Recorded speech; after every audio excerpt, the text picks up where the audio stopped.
Le jour fatidique est enfin arrivé.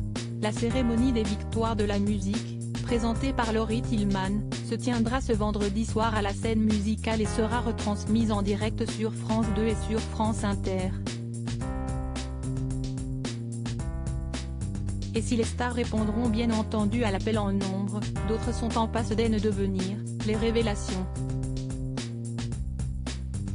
Ils sont 4 hommes et 3 femmes en lice pour ces 2 trophées, séparés par genre, qui s'avèrent presque insuffisants tellement les nominés de cette édition 2023 sont de redoutables concurrents.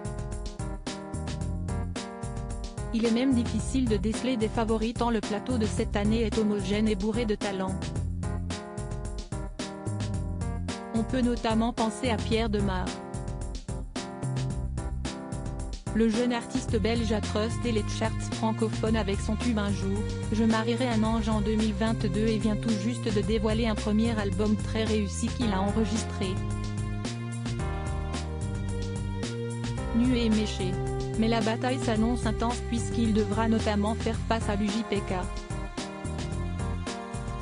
Après avoir connu un succès phénoménal avec Columbine, hommage au film éponyme de Gus Van Sant, aux côtés de son comparse Faudacé, l'autre tête pensante du collectif, le jeune artiste rennais s'est émancipé et a débuté une carrière solo couronnée de succès depuis 2020. Son titre Putain d'époque a notamment été utilisé pour le générique de fin de l'émission Quotidien. Un parcours qui n'est pas sans rappeler celui de Tiakola. Aussi bon rappeur que chanteur, il a laissé éclater son talent dès ses débuts particulièrement précoces dans le groupe Cat Cuss. Désormais seul, son premier disque intitulé Mélo a été un plébiscite populaire énorme et rare, atteignant la première place des ventes d'albums en France et glanant au passage un disque de platine bien mérité. Le dernier, Jacques, fait figure d'ovni comparé aux autres candidats. Une habitude pour lui, qui a fait de son originalité son fonds de commerce.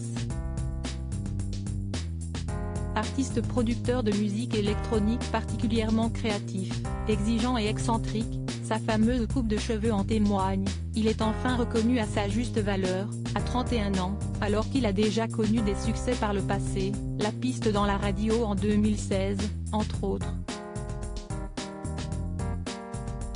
Qui saura tirer son épingle du jeu. La gent féminine n'a rien à envier à leurs homologues masculins. La jeune belge Mentissa, que l'on a connue en 2021 lors de sa participation au télécrochet emblématique The Voice, où elle a atteint le stade de la finale, a depuis concrétisé les attentes qui l'entouraient. Soutenue par son coach Vianney qui est resté présent pour elle y compris en dehors des plateaux de tournage, elle a cartonné avec son tout premier single paru après son passage sur TF1, et bam! Son premier effort, le bien nommé La Vingtaine, a été dévoilé en novembre dernier et jouit d'excellents retours. Face à elle, l'auteure-compositrice-interprète Emma Peters. Musicienne particulièrement douée, notamment à la guitare, elle s'est fait repérer grâce aux nombreuses reprises populaires et inspirées qu'elle a partagées sur les différentes plateformes ces dernières années. Après avoir sorti son premier projet l'année dernière et avec son authenticité qui tranche avec notre époque, elle semble parfaitement armée pour devenir un des nouveaux visages de la chanson française. Un constat que l'on peut partager avec November Ultra, qui a déjà eu l'occasion de faire les premières parties de chanteuses confirmées comme Pomme ou Clara Luciani. Sa musique lancinante a fait d'elle l'une des artistes les plus douées de sa génération, son album Bedroom Walls en étant probablement la plus belle preuve.